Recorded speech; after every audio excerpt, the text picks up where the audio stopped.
학인여고 학생 여러분 안녕하세요. 저는 이혜경 선생님입니다. 여러분들 오늘도 우리 학인여고 2학년 한국사 온라인 수업 시작해 보도록 하겠습니다. 자, 지난주 등교 수업 때 우리 삼국시대 문화사를 끝으로 우리 고대사회가 드디어 끝났습니다. 그리고 이제 우리나라 역사는 고려시대로 넘어가게 되는데요. 오늘은 고려시대의 첫 시간입니다. 어떻게 해서 고려라는 나라가 만들어지고 이 고려라는 나라는 어떤 특징을 갖고 있는 나라인지 오늘 수업을 통해서 한번 만나보도록 하겠습니다. 여러분, 고려를 세운 사람은 누구예요? 네, 바로 태조 왕건이죠. 태조 왕건이라는 사람이 어떻게 해서 고려를 세우고 후삼국을 통일하는지가 여러분들 오늘의 핵심이 되겠어요. 우리가 신라의 삼국 통일을 공부했었죠? 자, 우리나라의 첫 번째 통일은 바로 신라의 삼국 통일입니다.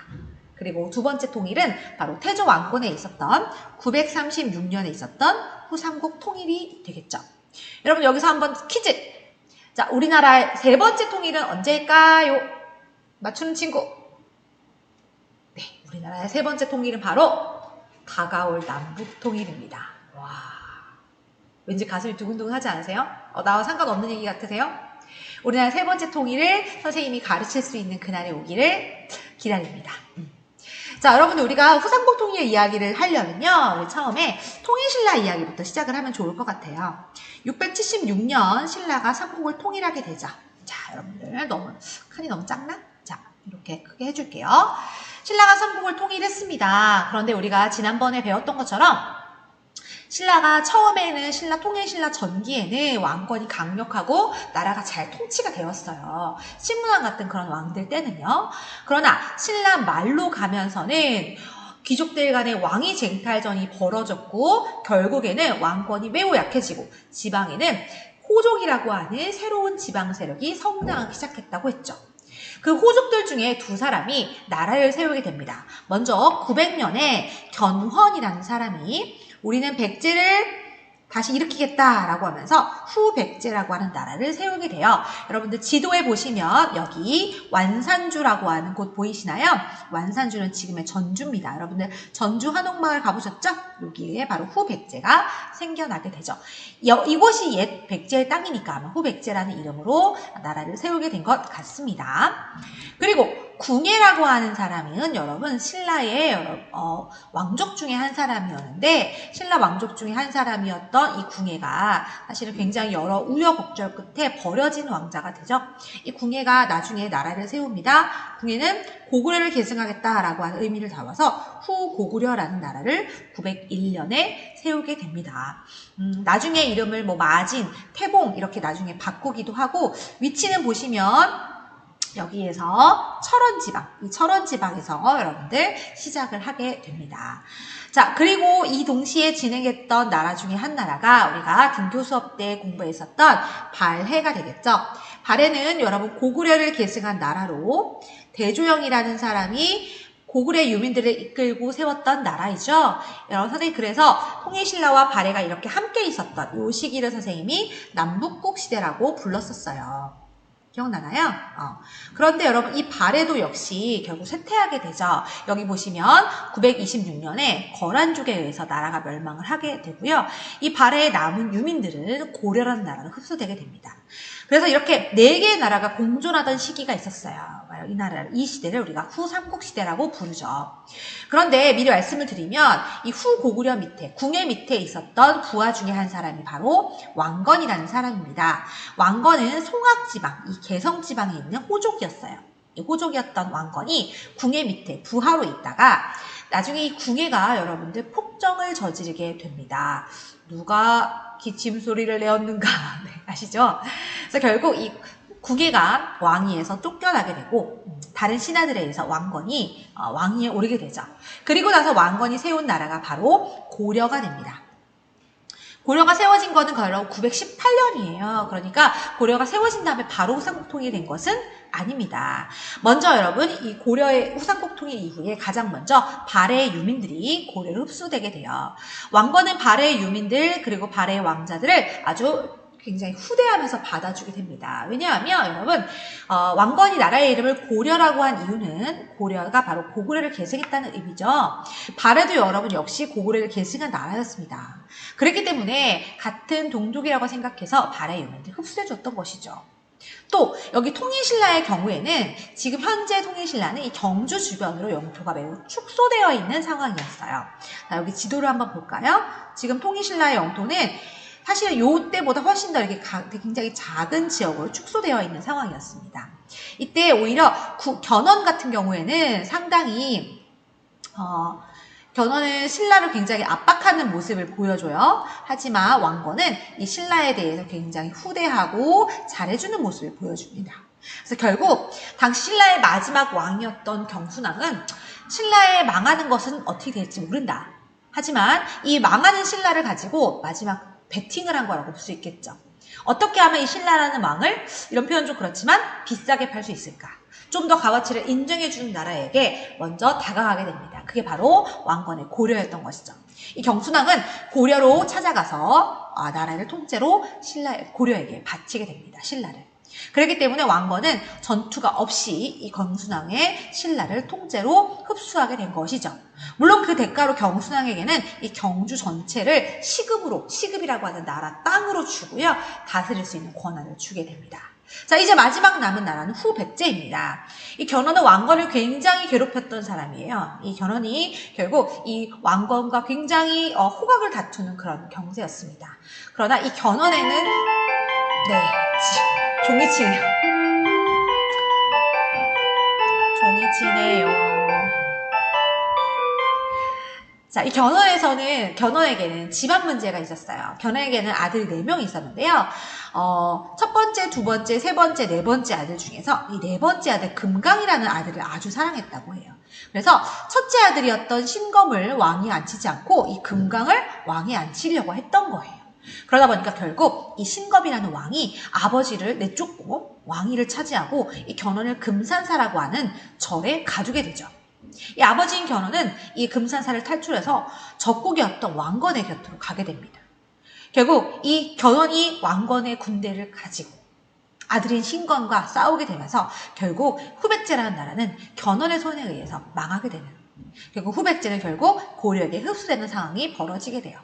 역사를 통해서 우리가 알 수 있는 것 중에 하나는 견훤처럼 굉장히 본인이 용맹했다고 하더라도 그 집안 가정 문제 때문에 이렇게 큰 대업을 이루지 못했던 견훤의 이야기를 보면서 우리가 가정의 소중함에 대해서도 한 번 더 느끼게 됩니다. 그래서 후삼국이 통일된 것이 바로 936년입니다. 자, 이렇게 해서 왕건의 고려라는 나라가 새 출발을 하게 되게 되는데요. 여러분, 고려는 신라와는 아주 다른 사회였습니다. 그래서 우리는 시대도 완전히 고대가 아니라 중세라고 하는 시대로 넘어가게 되거든요. 이 고려에 대해서 우리가 조금 더 살펴보도록 하겠습니다. 자, 이어서 우리 고려시대를 본격적으로 배우기 전에 고려시대 전체 흐름을 먼저 보도록 하죠. 자, 먼저 여러분, 고려시대는 크게 전기와 후기 둘로 나눌 수가 있어요. 고려시대를 전기와 후기로 나누는 중요한 사건이 바로 1170년에 일어났던 무신정변 사건입니다. 여러분 한 번쯤 들어봤을 거예요. 고려에서 차별을 받던 무신들이 쿠데타를 일으켜서 권력을 잡은 사건이죠. 이 1170년을 여러분 기준으로요. 무신정변까지를 우리가 고려 전기라고 부르고, 그다음 무신정변 이후로 고려가 멸망하고 조선이 건국되는 1392년까지를 우리가 고려 후기라고 부르도록 하겠습니다. 왜냐하면 이 무신정변을 기준으로 고려라는 사회가 많이 바뀌기 때문이죠. 하지만 여러분들도 기억하셔야 될 것 중에 하나는 고려는요, 이 지배층의 변화 흐름도를 반드시 기억하셔야 돼요. 우리 신라 같은 경우에는요, 신라를 꾸준히 지배했던 사람들은 바로 귀족 세력이었어요. 고구려와 백제도 마찬가지죠. 귀족이 있고 평민이 있고 노비가 있는 이런 형태였다면 고려시대는 시대마다 사회를 다스리는 지배 계층의 이름이 달라지고 그들의 성격도 달라집니다. 이 지배층의 흐름과 성격을 알게 되면 그 시대의 모습이 그대로 보이게 되죠. 자, 첫 번째 시기는요, 여러분 바로 무슨 시대냐? 바로 호족의 시대입니다. 여러분, 고려를 건국한 왕건 역시 호족이었고 왕건이 고려를 건국할 때도 이 호족들의 도움을 받아서 나라를 세우게 됩니다. 그래서 고려 초반은요, 이 호족들과 함께 연합을 해서 나라를 만들어가는 단계라고 보시면 좋겠어요. 그리고 두 번째 단계는 이 호족들 중에서 아주 유력한 가문이 탄생하게 되고 권력을 이어나가는 문벌 귀족이 다스리는 시대가 되겠습니다. 문벌 귀족은 특정 가문이 권력과 부를 독점하는 형태를 말하게 돼요. 하지만 이 문벌 귀족들이 너무나도 많은 특권을 차지하고 특히 무신들을 탄압을 하고 이 사람들을 차별하다 보니까 결국 1170년 무신들이 반란을 일으키게 되죠.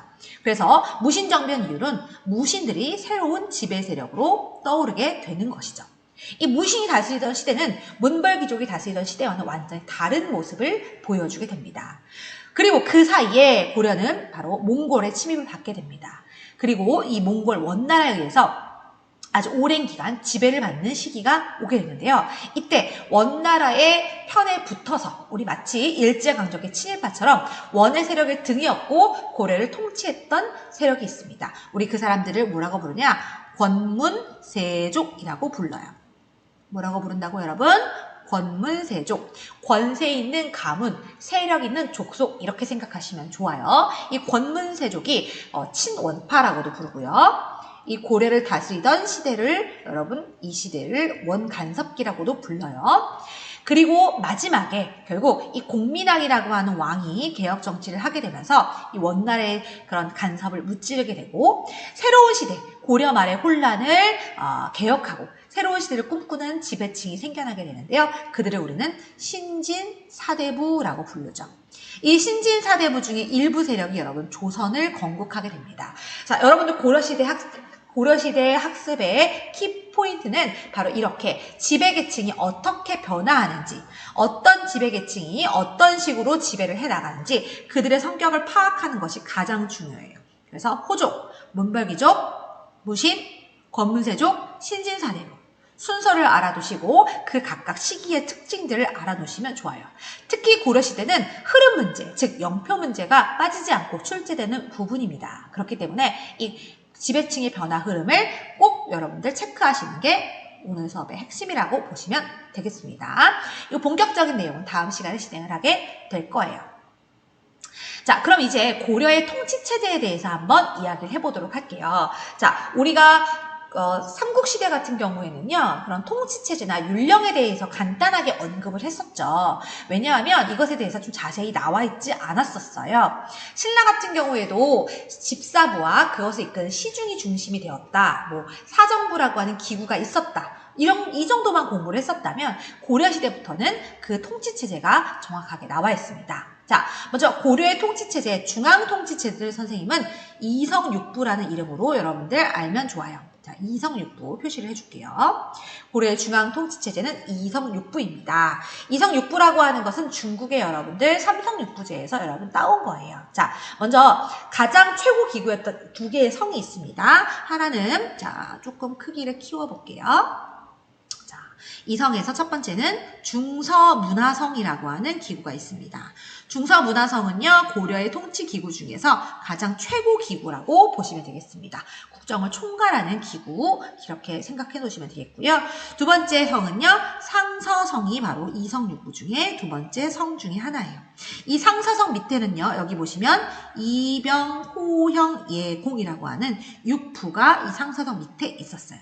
그래서 이 중서문화성과 상서성을 묶어서 이성이라고 합니다.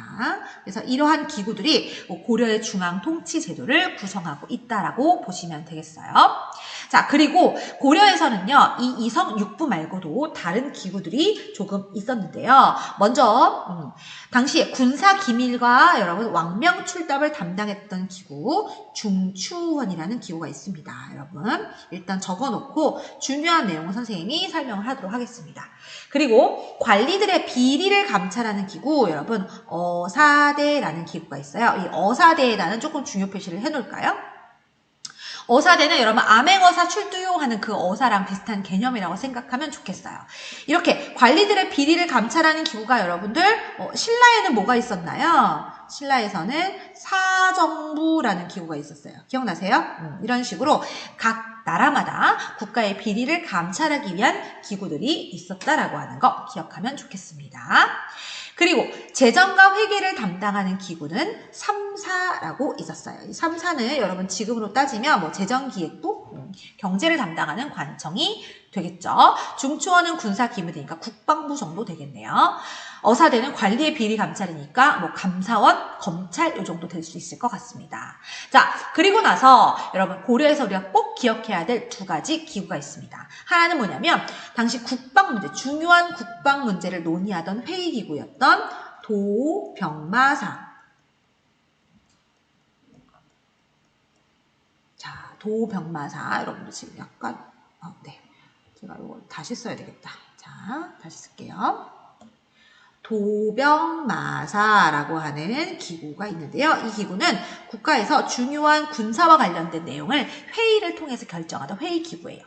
그리고 법률과 제도와 관련된 중요한 격식과 차례, 목차 이런 것을 회의를 통해서 결정하는 기구를 식목도감이라고 불렀습니다. 특히 이 도병마사와 식목도감은 여러분들이 꼭 기억해야 될 기구예요. 자, 형광펜 같은 거 꺼내서 따로 묶어주세요. 왜냐하면 아까 선생님이 이 이성육부는 중국의 여러분 삼성육부에 영향을 받은 거라고 했어요.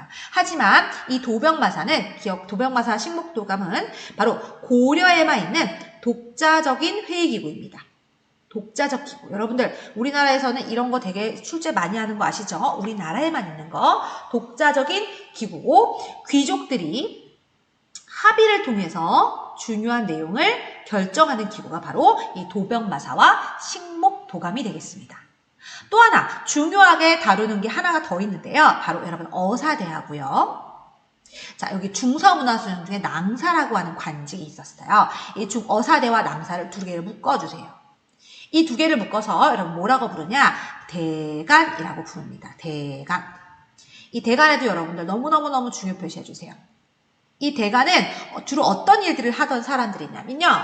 이런 일들을 합니다.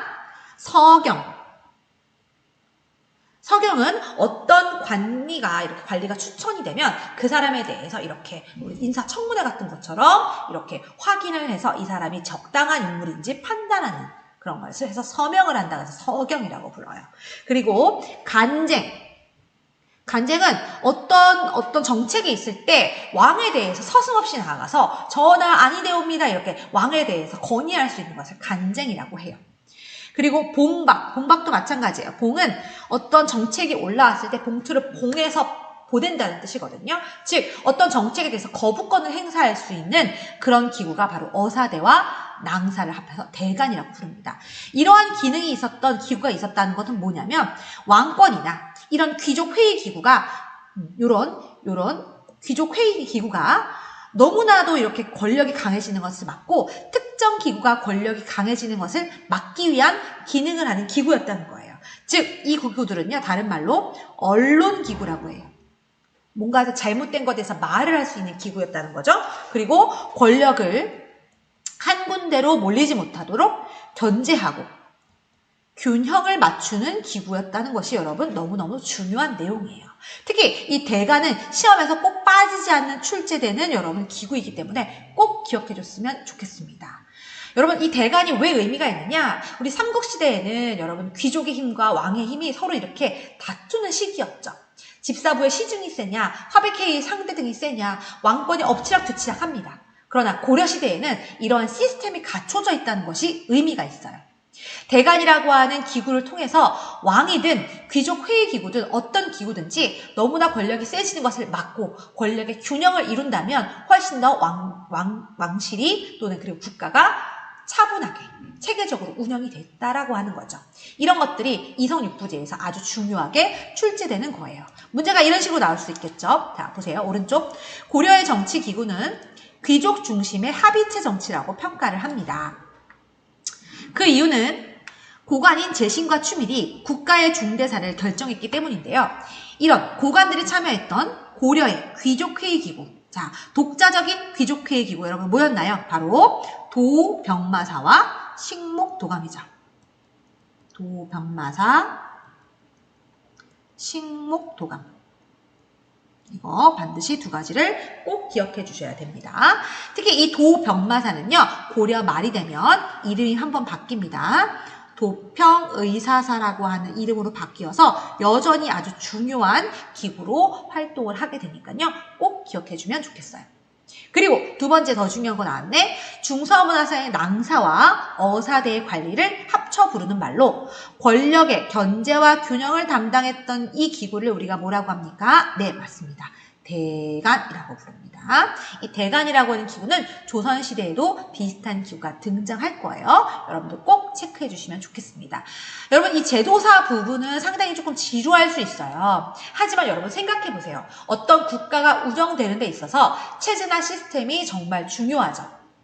체제나 시스템이 있어야지만 어떤 한 사람에 의해서 권력이 좌지우지되지 않는다는 거죠. 고려라는 나라도 고려 중기까지는 이 체제나 시스템이 잘 굴러갔습니다. 권력의 견제와 균형이 잘 굴러갔어요. 하지만 고려 중기 이후로 이 시스템이 무너지면서 고려에 상당한 어려움이 찾아오게 돼요. 여러분, 이성육부제 중에서 다 어려우면 이 두 가지는 반드시 기억하시고 우리 넘어갔으면 좋겠습니다. 자, 이제 여러분 고려의 지방제도를 살펴보도록 하겠습니다. 여러분들 우리 신라의 지방제도 기억나세요? 우리 신라 같은 경우는 통일하고 나서 어떤 지방제도가 있었나요? 구주와 오소경이 있었어요. 기억나세요? 전국을 9개의 주로 나누고 오소경이 있었어요. 기억나세요? 그래서 수도 경주의 치우침을 이렇게 보완하는 역할을 했다고 했습니다. 여러분, 중간고사가 다가오고 있습니다. 복습하셔야 됩니다. 그러면 이제 고려라는 나라는 영토가 어땠는지 한번 여러분 지도를 통해 살펴볼게요. 고려는 크게 전국을 5도와 양계로 나누게 됩니다. 자, 우리가 아는 말이 나왔어요. 도가 나오죠? 여러분, 현재 우리나라는 8도가 있죠? 조선도 8도가 있잖아요. 경기도, 전라도, 경상도 이런 거 있잖아요. 고려는 5도가 있는데 뭐가 있나 볼까요? 여기 보니까 서해도, 양광도, 전라도 이때부터 썼네요. 그죠? 또 경상도, 교주도 이 5개의 도가 있습니다. 그리고 두 번째 양계라는 게 있네요. 양계는 2개의 계가 있다는 건데요. 동계와 북계가 있습니다. 여기 지역을 보시면 북계는 요 지역, 연두색으로 표시한 지역이 바로 북계고요. 그 다음 초록색으로 되어 있는 데가 동계가 되겠네요. 자, 그럼 5도와 양계는 뭐가 다른가? 일단 선생님 설명을 할게요. 여러분, 5도는 바로 일반 행정구역을 5도라고 해요. 우리가 지금 전라도 경상도 하듯이 일반 행정구역이 5도가 되고요. 양계는 여러분 위치를 보시면 고려의 국경선에 인접해 있는 부분이 북계와 동계죠. 양계는 바로 군사행정구역을 양계라고 부릅니다. 그래서 고려는 행정구역이 이원화되어 있다고 생각하시면 좋겠어요. 5도를 다스리는 사람을 뭐라고 불렀냐면 안찰사라고 불렀어요. 안찰사 하면 지금의 도지사가 되겠죠. 뭐 경기도 도지사, 전라도 도지사처럼. 그다음 양계를 다스리는 이 사람은 군사지역을 다스리는 사람이기 때문에 이름이 병마사예요. 우리 아까 도병마사라고 하는 관청 배웠었죠? 이 병마사들을 이렇게 관리하는 사람이 도병마사입니다. 그래서 이렇게 고려는 행정구역이 이원화되어 있었다라고 하는 거, 2개로 나뉘어 있었다라고 하는 거를 체크하면 좋겠습니다. 그 다음, 여러분들 고려의 수도를 한번 찾아봐야죠. 여러분, 우리 예전에 신라의 수도는 경주였어요. 고려의 수도는 어디냐면, 자, 동그라미 2개 찾아라. 여기 있다. 바로 여기다 표시해야 돼요. 무슨 색으로 할까? 핑크? 자, 개경입니다. 고려의 수도는 개경. 개경은 지금의 개성이죠. 개성, 여러분. 개성공단이 있는 개성. 오케이? 이 옛날의 개경은 옛날에 송악이라고 하고 이 송악이 바로 옛날 왕건의 고향입니다. 그리고 당시에 우리 신라의 오소경이 있었던 것처럼 고려에는 삼경이라는 게 있었어요. 그래서 지금의 광역시처럼 중요한 3개의 도시가 추가적으로 또 있었던 거지. 먼저 서경 봅시다. 서경은 바로 어디냐면 옛날 고구려의 수도였던 평양이 이때는 서경이라고 불렀고요. 그다음 여기 남경 보이나요? 남경이 바로 지금의 서울입니다. 한성.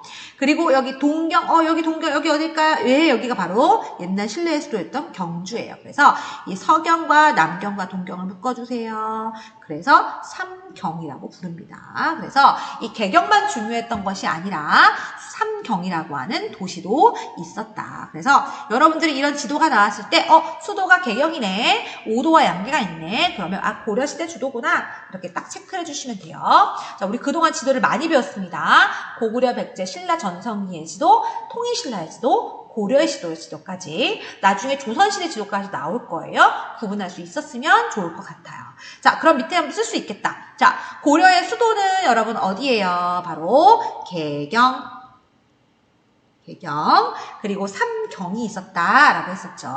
특히 이 삼경이 만들어지게 될 때는요, 고려에서 풍수지리설이 여러분 이 지역에 영향을 주었어요. 여러분 풍수지리라는 건 뭐예요? 그 땅에 어떤 기운이 있다는 거죠. 이 삼경을 보세요. 다 어때요? 다 옛날 나라들의 수도죠. 평양은 고구려의 수도, 한성은 백제의 수도, 동경은 신라의 수도잖아요. 그죠? 그 다음 자, 당시 고려에서 여러분 중요한 특징이 하나 있습니다. 바로 당시 고려에서는요, 전국에 있는 지역에 지방관이 파견되었어요. 자, 처음에 성종이라고 하는 왕한테 12목의 지방관을 파견했던 기록이 있어요.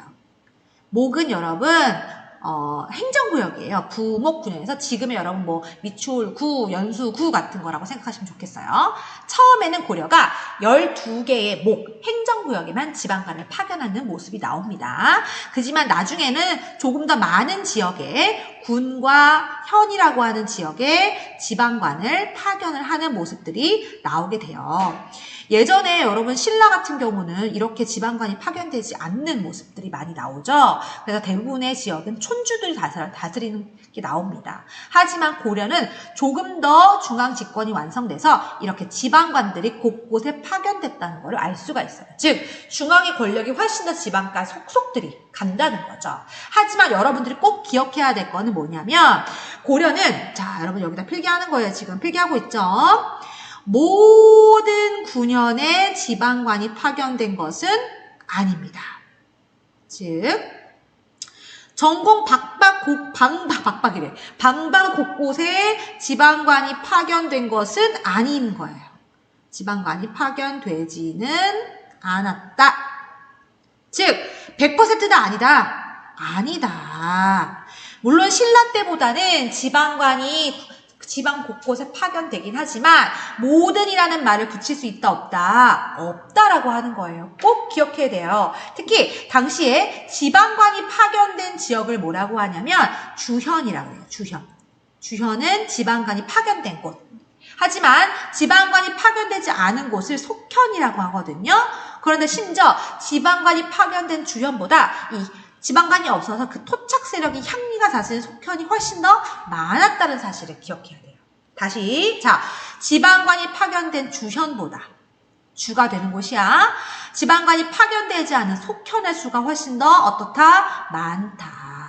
함정에 속으시면 안 돼요. 고려는 신라보다 훨씬 더 통치체제가 정비되어 있었다. 그래서 지방관이 지방의 곳곳에 파견되었지만 모든 곳은 아니다. 파견되지 않은 곳도 있었다. 그 지역을 속현이라고 하고 이 속현은 향리라고 하는 지방 토착 세력이 다스리고 있었다라고 하는 거 꼭 기억해 주세요. 꼭꼭꼭. 그리고 이 당시의 고려에는요 아주 특수한 행정구역들이 있었어요. 여러분 요거는 가끔 문제에 나와서 소개를 할게요. 고려에는요 향, 소, 부곡 같은 마을이 있었어요. 이런 마을들은요 주로 어떤 마을이냐면 벌을 받은 마을이 많았어요. 그래서 예를 들면 그 지역에서 반란이 일어났었거나 적군이 일어났던 그런 마을, 벌을 받은 마을이에요. 이 마을은요 나라에서 어마어마하게 많은 세금을 나는 다른 지역의 주민들에 비해서 똑같이 평민임에도 불구하고 차별이 굉장히 많았습니다. 어떤 차별이 있대요? 다른 지역보다 세금을 훨씬 더 많이 냈고요. 또 선생님 그러면 차별이 있으면 이사 가면 되죠? 이사 갈 수 있을까요? 없을까요? 네, 이사 갈 수 없습니다. 거주 이전의 자유도 없어요. 또 조금 이따 얘기하겠지만 고려는 여러분 과거 시험을 볼 수가 있어요. 그래서 신분 상승이 가능했던 나라임에도 불구하고 이 향소 부곡 사람들은 과거를 응시할 수 있는 자격이 없었어요. 보니까 어때요? 아, 불쌍해. 그죠? 하지만 이 향소 부곡 사람들도 신분을 상승할 수 있는 방법은 있었습니다. 그 방법은 나중에 사회 파트에 가서 알려드리도록 하겠습니다. 자, 마지막으로 여러분 고려의 관리 등용제도에 대해서 한번 이야기해 보도록 하죠. 여러분들 우리 신라의 신분제도, 골품제도를 기억하시나요? 신라는 골품제도가 있어서 혹시 기억하세요? 내가 아무리 똑똑하고 아무리 공부 잘하고 해도 골품에 제한이 있어서 일정 기간 올라갈 수 없었죠. 하지만 고려에는 능력에 따라서 시험을 통해서 관리가 될 수 있는 제도가 있었어요. 바로 무슨 제도냐? 과거제도입니다. 즉 과거 능력에 따라서 시험을 통해서 관리를 뽑는 제도가 과거죠. 하지만 여전히 고려에서도 어떤 가문이나 신분이나 가문에 따라서 관리가 될 수 있는 제도도 있었어요. 그런 제도를 우리가 음서라고 부릅니다. 그래서 고려의 과거 등용을 크게 둘로 나눌 수가 있어요. 먼저 과거제도부터 한번 살펴볼까요? 먼저 고려시대의 과거제도가 처음 실시된 시기는 광종이라고 하는 태해정광, 그렇지, 고려 4대 왕 때부터입니다. 광종 때부터 과거제도가 실시가 돼서 능력 있는 관리들을 시험으로 뽑기 시작했어요. 과거 시험에 응시할 수 있는 자격은 누구였냐면 양인 이상, 즉 평민이면 누구나 응시 가능했어요. 물론 아까 얘기했던 향소 부곡의 주민들은 응시할 수 없었어요. 이 얘기는 누구냐? 무슨 말이냐면 물론 과거 시험이 어려웠겠지만 누구든지 시험 봐서 합격을 하면 내가 귀족으로 올라갈 수 있는, 관리가 될 수 있는 그런 계단이 열려 있었다는 거죠. 신라는 구멍이 완전히 막혀 있었다면 이제 고려는 올라갈 수 있는 사다리가 생겨난 거예요. 물론 그 사다리는 매우 좁고 매우 어려웠겠지만. 자, 과거의 종류는 문관을 뽑는 문과, 그다음 잡과, 기술관을 뽑는 잡과. 그리고 고려는 불교가 발달한 나라였어요. 바로 승려를 뽑는 승과, 이렇게 이루어져 있었습니다. 그런데 여러분들 혹시 이상한 거 없으세요? 무과가 있어요, 없어요? 무과가 없어요. 그러면 선생님, 군인들이나 장군들은 어떻게 뽑나요? 네, 과거 시험이 아닌 별도의 다른 채용 루트를 갖고 있었어요. 그러다 보니까 이 무신들이 엄청나게 차별을 받게 된 것이 여기서부터 시작된 거예요. 그래서 무신들이 차별을 받게 된 거, 무과가 없기 때문이다. 이것도 체크해 놓으시면 좋겠습니다. 그럼 음서라는 건 뭐냐? 바로 3번에 나오네요. 자, 나라에 공을 세운 신하나 우리 아버지가 5품 이상 고위 관료예요. 그러면 그 자식은요, 시험 없이 관리로 그냥 등용이 되는 거예요. 이러한 제도를 음서라고 합니다. 자, 물론 여러분, 과거를 통해서도 올라갈 수 있었지만, 우리 아버지가 예를 들면 5급 공무원 이상이에요. 그러면 나는 시험 안 보고 여러분들 대학 가는 거예요. 자, 고려는 완전히 능력 중심의 사회는 아니네요. 왜냐하면 음서가 굉장히 활발하게 많이 이루어지고 있었거든요. 그래서 고려는 과거와 음서가 모두 있었다. 하지만 여러분, 음서를 통해서 관직에 나간 사람 많았습니다. 그럼에도 불구하고 중요한 거, 이 과거를 통해서 능력 위주로 올라갈 수 있는 그러한 기회가 열려 있었다는 사실을 기억하면 좋겠습니다. 자, 이렇게 해서 여러분 오늘은 고려시대 첫 시간으로요. 고려시대 전체 전반적인 설명을 좀 해보았습니다. 자, 이렇게 해서 오늘 수업 마치고요. 다음 시간에는 제가 말씀드렸던 것처럼 이 고려시대를 각 시기별로 지배 계층과 나누어서 한번 수업 전체 흐름을 살펴보도록 하겠습니다. 여러분들 오늘 수업 너무나 수고 많으셨고요. 네, 이렇게 해서 여러분들 오늘 수업 마치도록 하겠습니다. 자, 감사합니다. 수고했습니다.